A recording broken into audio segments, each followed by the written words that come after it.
My name is Elise Carter, and this story begins with a suitcase and a quiet kind of hope. I was standing in my apartment doorway, staring at the life I was about to leave behind, bags packed, passport zipped safely in my carry-on. The walls still smelled faintly of lavender and dust. Everything was where it belonged.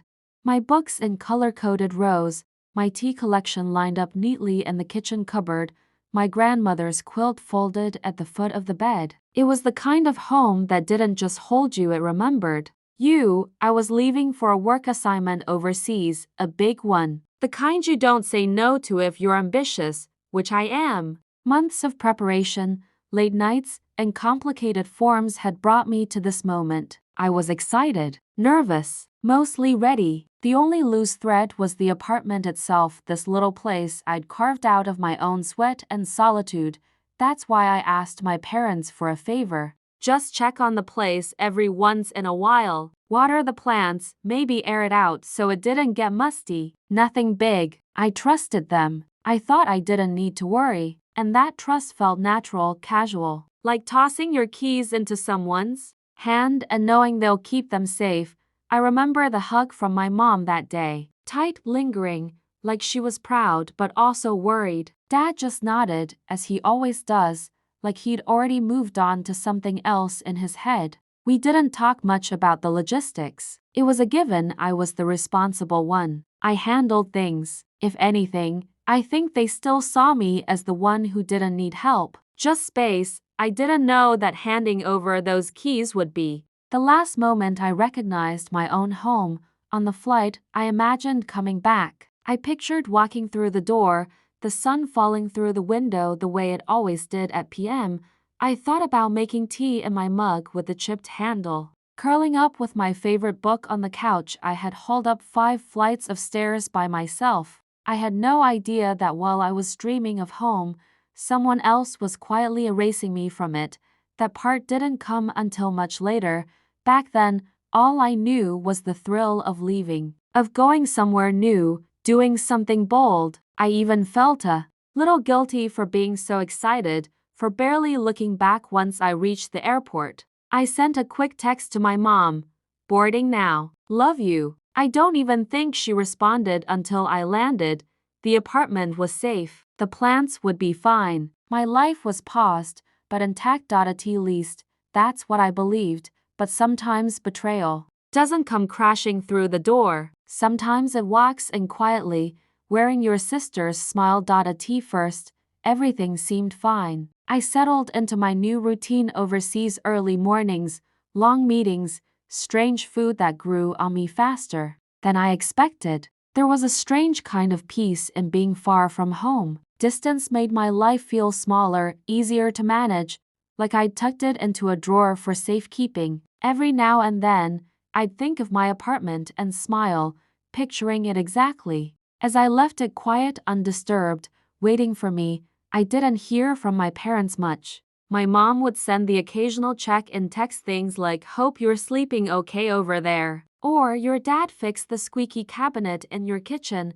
I didn't ask questions. I trusted them. I had no reason not to. It wasn't until about 2 months in that I noticed something odd. A friend from back home messaged me on Instagram.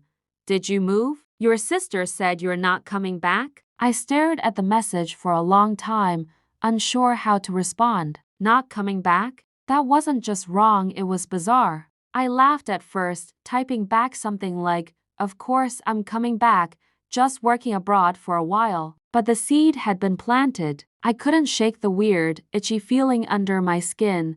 I called my mom the next day. She answered on speaker, like she always does, and sounded rushed. "Hey, sweetheart." "Hey, quick question," I said, trying to keep my voice light. "Why would Jenna tell people I'm not coming back?" There was a pause, a quick shuffle of movement, maybe the sound of the TV in the background. Then she said, "Oh, I don't know, honey. Maybe she misunderstood. She's just staying at your place while you're gone." That stopped me cold.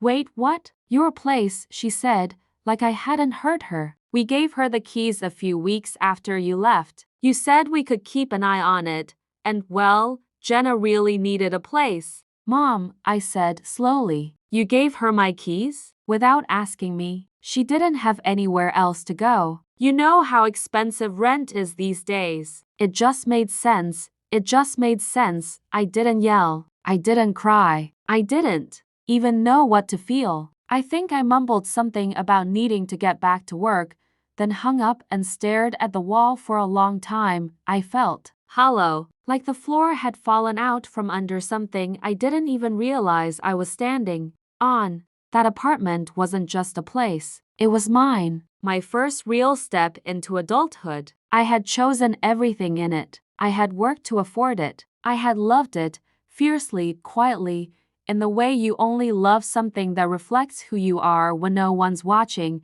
and they gave it away. Just like that. Not even a conversation. I didn't know it then, but something changed in me that day. It wasn't loud or dramatic. It was quiet, like a door slowly clicking shut inside my chest. I didn't tell them how hurt I was. I just started making a plan. The days that followed were thick with a kind of disbelief that stuck to everything. I walked to work in a fog, stared at emails without reading them, made polite conversation that I didn't hear myself making. In the quiet moments early, morning before coffee, late at night when the city softened, I would catch myself whispering, "She moved into my apartment," over and over, like my mind couldn't process it unless I said it out loud. The thing about betrayal, especially when it comes from family, is that it doesn't come all at once. It unravels slowly, like a thread pulled from a sweater you once thought was sturdy. Every memory becomes stained in retrospect. Every laugh you shared, every favor you did, every time you stepped aside so they could have something first. And you wonder, was I just convenient all along? I started noticing things in the background of Jenna's social media posts. A mirror I had bought in a vintage market in Prague hanging in the wrong spot. My couch covered with her ugly throw pillows. My walls painted a different color, like she had scrubbed me out completely. She wasn't just borrowing the apartment. She had claimed it, made it hers. I didn't like who I became during that time. I started checking her Instagram like it was a compulsion, collecting evidence of how much she didn't care. A photo of her and her friends drinking wine on my balcony. A video of her laughing in my kitchen. I knew those sounds, those corners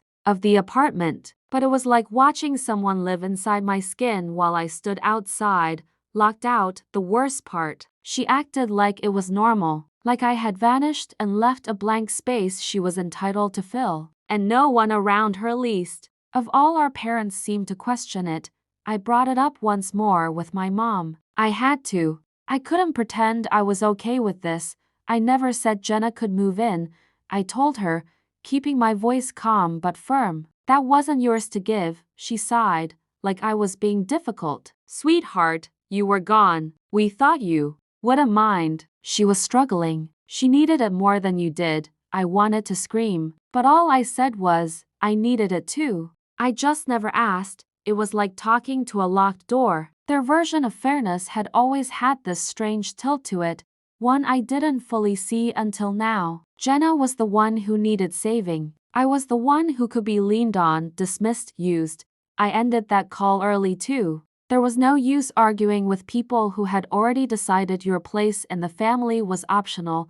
I wish I could say I rose above it then and there, but I didn't. I stewed. I sat in that pain until it burned down into something sharper. This wasn't just about the apartment anymore. It was about being erased and choosing, for once, not to let it happen quietly.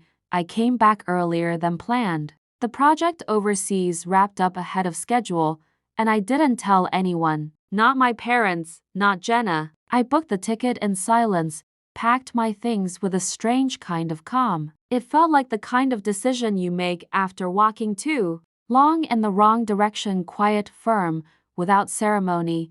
The plane touched down in the middle of the afternoon, and by evening I was outside my apartment building, staring up at the windows that used to glow with my life. The sky was overcast, the kind of gray that makes everything feel heavier, more cinematic. I didn't go up right away. I stood there for a long time, just watching. Part of me hoped this was all a misunderstanding, that Jenna had just been crashing there temporarily, that my parents had misspoken. But deep down, I already knew. I could feel it, a second heartbeat beneath my skin.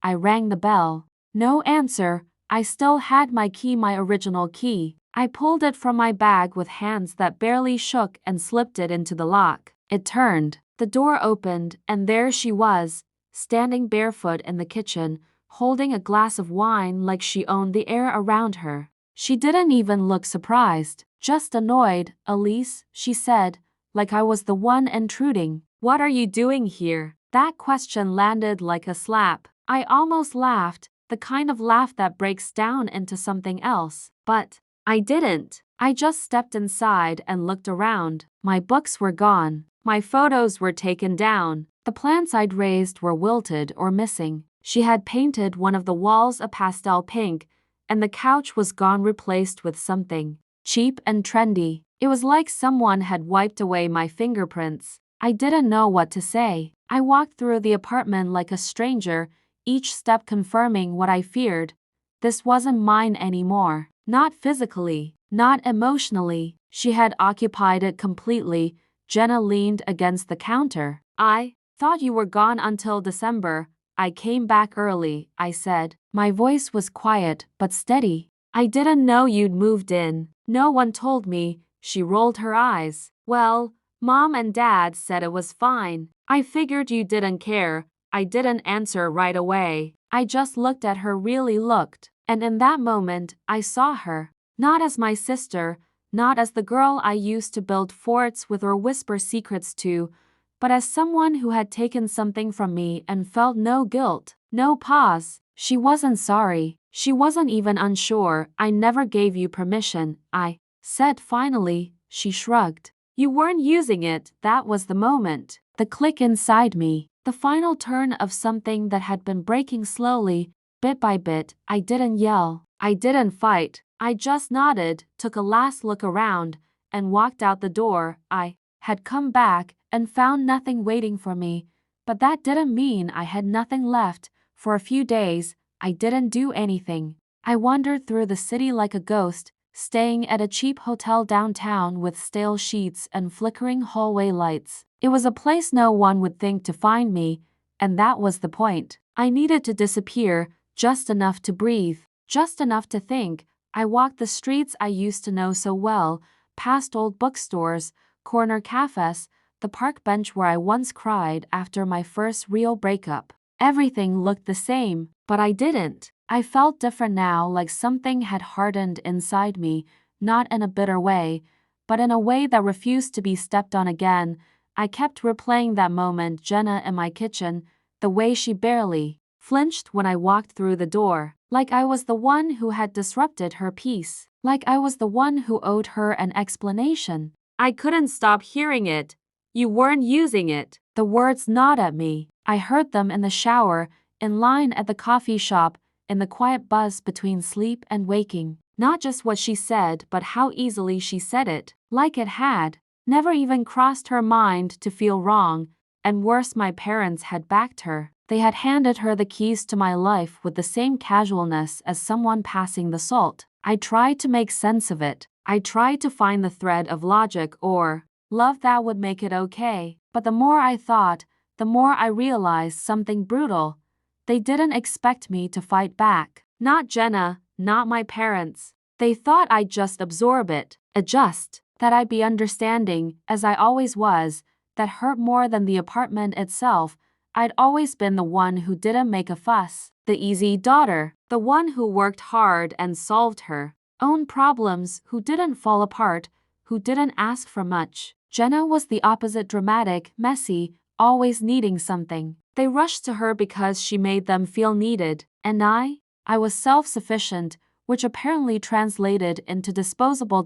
So I sat there in that grimy little hotel room and stared at the ceiling for hours, feeling everything and nothing all at once. My thoughts kept circling around one simple question. What now? I didn't want to fight, not in the traditional sense. I didn't want to yell or beg or try to reclaim something that had already been stolen. I didn't want to become part of the chaos that Jenna lived in, but I also wasn't going to fade away, and that's when the idea began to take shape, not as revenge, not exactly, but something colder, smarter, a way to reclaim my voice without raising it. I dug out my lease from my email, scrolled through the terms I had once skimmed, and read them this time with purpose. My name was still on the agreement. I had full legal rights. Subletting was allowed.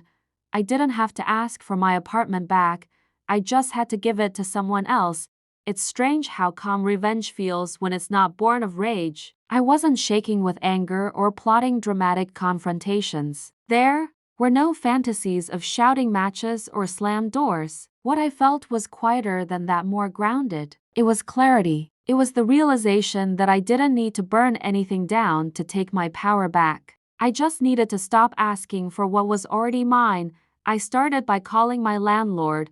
I rehearsed the conversation in my head before dialing, but when he picked up, I found I didn't need a script. My voice was clear, steady. I told him I was back early, that I would be leaving the country again soon on another assignment, and that I was interested in subletting the apartment for the remainder of the lease. He didn't hesitate, just asked for a few details, told me to put it in writing, and said as long as the rent was paid on time and the person passed a basic screening, he didn't care who lived there. It was that simple. No drama, no questions, just permission. The next few days passed in a blur of applications, background checks, and apartment showings. I posted the listing under a different name to avoid anyone in Jenna's orbit stumbling across it. I staged the space when Jenna was gone, using neutral photos and carefully chosen words. I met potential tenants at cafes nearby or gave them virtual tours with footage I had filmed discreetly. I was methodical, professional, efficient, and then I met Tara. She was quiet, respectful, in her late 20s, and just starting a new job in the city. We sat across from each other at a coffee shop while she scrolled through the listing on her phone, her eyes lighting up. "This place is gorgeous," she said. "Are you sure it's available?" "Yes," I told her. "It's all yours if you want it." I didn't mention the history. I didn't talk about Jenna. That wasn't part of the deal. What mattered was the paperwork, and that part was clean. My name was still on the lease. My rent was paid through the next month, and now, a signed sublet agreement would back it all up. I gave her the keys, my keys, and watched the spark in her eyes as she clutched them like a golden ticket. I felt nothing. Or maybe I felt everything and didn't know how to name it. That night, I went back to the hotel and stared at my phone for hours, half expecting someone, Jenna, my mom, anyone to call and sense that something had shifted. But there was nothing. Just silence. In their minds, I was still the same. Predictable, passive, far away. They had no idea the ground beneath them was already moving. I had taken back control not by confronting them, but by refusing to play the role they wrote for me. I wasn't the quiet one anymore. I wasn't the good girl, the one who always understood, always forgave, always stepped aside. Not this time. This time, the door would open, but not for her. The morning Tara moved in was ordinary in every way. That mattered. A cloudless sky, birds chirping somewhere far off. I stood across the street with a coffee in hand, pretending to scroll through my phone while watching her unlock the building's front door. She was dragging a wheeled suitcase behind her, her other hand balancing a box filled with books. She looked excited, nervous too, that fluttery kind of nervousness that comes with fresh starts. I watched her disappear inside, and a strange calm settled over me like a second skin. No fireworks, no drama, just a clean exchange, a beginning tucked neatly into an ending. I waited an hour before texting my landlord, just to confirm that everything had gone smoothly. He responded with a thumbs up and a brief note. "Tara seems solid. Let me know if you need anything else." I thanked him and left it at that. It was done.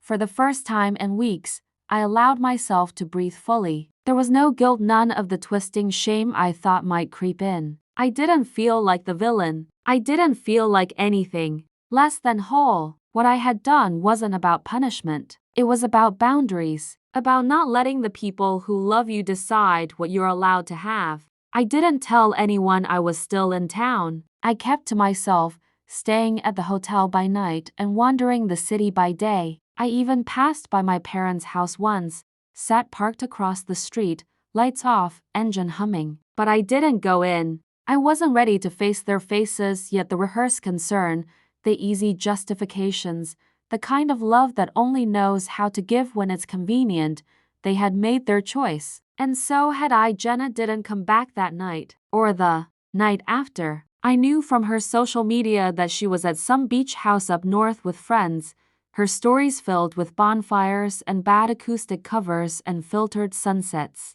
She had no idea her life had already shifted under her feet, that what she had taken without permission was no longer hers to keep, and I'll admit it, I thought about the moment she'd find out. I pictured her walking up to the building, trying her key, and finding it didn't fit. Or worse, opening the door and seeing a stranger inside. My apartment, my walls, my space, filled with someone else's life now. Would she panic? Would she scream? Would she call our mother and demand to know what happened? The thing is, I didn't care anymore. Not in the way I used to. There was a kind of freedom in knowing I didn't need her reaction to feel validated. The revenge wasn't in the scream I hoped she'd let out, it was in the silence that came before it. The slow, dawning realization that she had been living in a space that was never hers to claim. That she had mistaken my silence for surrender, and now, the silence was over. It was a Tuesday afternoon when she came back. I remember because I was sitting in a bookstore cafe a few blocks away, flipping through a novel I wasn't actually reading, when her name lit up on my phone. Jenna, 3 missed calls. Jenna, what the hell is going on? Jenna, who is living in your apartment? Jenna, answer your phone. Now. I didn't. I set the phone face down on the table and sipped my coffee slowly. The same Jenna who hadn't spoken to me in weeks. The same one who had shrugged and said, "You weren't using it." Suddenly she remembered how to reach me. 15 minutes passed before the next wave came. This time it was our mom. Mom, Jenna is hysterical. She says someone's living in your place. Please call. Mom, what did you do? And there it was. What did you do? Not what did she do? Not how did this happen? It was always easier to believe I was the problem. The quiet one makes the easier villain, doesn't she? The one who doesn't make scenes, who internalizes things, who knows how to swallow the blame and smile through it. But not anymore. I walked home, not to the apartment, not to the hotel. Home, my home now being wherever I chose to feel solid. And, on that day, it was the sidewalk beneath my feet, the pulse of the city in my ears, the warmth of knowing I had drawn a line and held it. They didn't know yet that everything was legal, that I had checked every box, that the lease was still under my name, that the sublet was valid, documented, signed, and approved, that Tara had every right to be there, and Jenna had none. It was a beautiful kind of armor, truth wrapped in law, boundary wrapped in paperwork. I turned my phone back over and opened the texts. Jenna, are you out of your mind? I can't get into my apartment. Jenna, you're unbelievable. You're petty and cruel. Jenna, after everything Mom and Dad did for you. That one made me laugh. Really laugh, short and sharp and from the gut. What exactly had they done for me? Given away my home like it was a favor to themselves, looked me in the eye and told me I should just let it go because Jenna needed it more, let me be erased, and then scolded me for noticing? I opened a new message to my mom and typed slowly. Me. The apartment is legally sublet. My name is on the lease. I did nothing wrong. Me. Please don't contact me until you're ready to respect my boundaries. Then I blocked her. Blocked Jenna. Turned the phone off. I never heard the scream, but I didn't need to. I could feel it. In the marrow. In the way the air shifted just a little that evening. In the way my chest opened wider with every step I took away from them and toward myself. That wasn't a door slamming shut. That was me, finally, closing it, the silence that followed was not the peaceful kind. It was the kind that's loud in your head, static, buzzing with unfinished conversations and old wounds clawing their way to the surface. But I didn't reach out. I didn't explain myself. I had already done that too many times in my life to people who heard the words but never really listened. They tried, of course, through other people. A cousin messaged me, asking if I'd really evicted Jenna. My dad emailed me some generic plea for family unity, the kind of cold, impersonal note you'd send a colleague after a minor misstep. My mom sent a long, rambling message about disappointment and how this isn't like you, but it was like me. It was exactly like me, just not the version of me they'd gotten used to, the version who gave in, who kept the peace at the expense of her own. The girl who made herself small so others could stretch out. I didn't reply to any of them. Instead, I focused on the details that still needed closing. I finalized the sublet paperwork, coordinated with Tara about utilities, and handed off the last of the information she might need. She didn't ask many questions, just thanked me kindly and said the space already felt like a fresh start. I smiled at that. It was strange, watching someone else find joy in what had once been mine, but it didn't hurt the way I expected it to. In fact, it helped. Watching her settle in with quiet gratitude reminded me that the apartment had never been just about walls or furniture. It had been about respect, about autonomy, and the moment I chose to give it to someone who saw its value rather than someone who felt entitled to it, I had already taken back what mattered. One night, I sat alone in the park near my old building. I watched as lights came on one by one in the windows above, including the one that used to be mine. It flickered to life, warm and golden, and I imagined Tara there, unpacking a new book, making tea, maybe humming to herself. Not Jenna, not chaos. Peace. It occurred to me then that letting go doesn't always look like surrender. Sometimes it looks like choosing yourself with a kind of quiet precision, like reclaiming space without raising your voice, like knowing when you are no longer safe in someone's story and writing your own instead. I thought about calling my parents again, about trying, one more time, to explain that this wasn't about spite, that it was about feeling discarded, that I had been pushed too far too often, that I had reached the end of a long line of compromises made in their name, but I didn't. Some truths don't need an audience to be real. Some closure doesn't come from apologies. It comes from walking away and not looking back. I didn't return to the apartment again. I didn't need to. I had nothing left there but shadows, and I had finally stepped out of them. Jenna moved on eventually. She found a different place, a smaller one, with none of the things she had taken from me. My parents stopped pushing after a while too. I think they realized I wasn't folding this time. Or maybe they just didn't recognize the version of me that stood her ground. We still talk sometimes. Birthdays, holidays, the surface level kind of connection that keeps you from being complete. Strangers. But something between us broke that day, and I never tried to tape it back together, because this time, I chose me. I still carry a scar from it all, not because of the apartment, but because of what it revealed, how easily people can excuse taking from you when they decide you're strong enough to live without. But I learned something I'll never unlearn. Silence is not kindness when it costs you yourself. If they saw my quiet as weakness, they were wrong. It was preparation, and when I finally spoke, when I acted, it was not loud, but it was final. This wasn't revenge. It was reclamation, and sometimes the most powerful way to rise is not with noise, but with the unmistakable sound of a door closing behind you and locking.